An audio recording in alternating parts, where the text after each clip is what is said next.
My name is Freshta Raper. I born and lived most of teenage up to teenage life in Halabja. Halabja is a small town in Kurdistan, north of Iraq, which is a byword of atrocity, I could say. Halabja is a town when it was bombed 1988 by chemical bomb. Most of my family were there. I was out. I was in the mountains at that stage. I could say a small story about 1988. I was away from my family. My family, there's few of them in a main city. My aunts, three of my aunts were in Halabja. And unfortunately, during the attack, 88, 11 o'clock, 21 of them died and buried in their houses that day. Then when Saddam succeeded in attacking Halabja by chemical bomb, and no international condemnation, no media coverage, nothing, he got away with it, and he decided at that stage that as the best time to erase Kurd on the map. So he decided to attack Kurd at that stage. Attacking Kurd, we were Peshmerga, joined Peshmerga at that stage against the Iraqi armies, an atrocity. At that stage, I was in a opposite side of Halabja called a small village called Kanitu. Kanitu in next to Rania district at that area.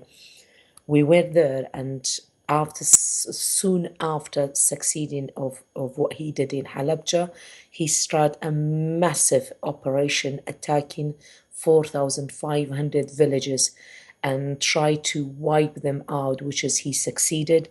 He tried with the army first, and then we were attacked straight away by chemical bomb every single village. Many people died, many of them escaped. The one stayed, mainly old people, young children, and young girls, or most of the males either escaped or they were fighting back.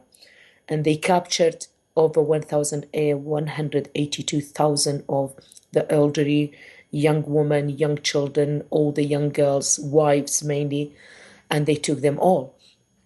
Unfortunately, after a while, when we find out, over that 180,000, very rarely any of them survive. They sold the girls exactly what ISIS does today. They sold them to other Arab countries and used as a sex slave. And they took some of them to other places, used in a also marry them to their retired in Sudan. What a story we had! They married them to the retired, disabled, so in army personnel. And the rest of them, they found hundreds of mass graves after that in Iraq, all the children and family buried with their clothes. At that stage, when I was in Kanitu, that village was attacked, and I was personally injured immediately after the bomb because when the bomb came out, we didn't know, we didn't have any knowledge. I remember there was like a gas for about a couple of meters went up like a mushroom and just came down straight away, and people were running to see what was it, and the smell wasn't bad. The smell like fruity smell, this apple smell. So many people were going toward, whoever went toward straight away. There's 45 people, over 45, I think they died in that village immediately. The one is injured, it took them 24 hours because the injury was really, some of them really bad, the one they used the same water when the bomb dropped. We were at the top of the mountains, and the village was in the valley. In the valley, mainly no survivors. The ones surrounded at the top and middle of the mountains, top of the mountain, we managed to lucky escape with just an injury.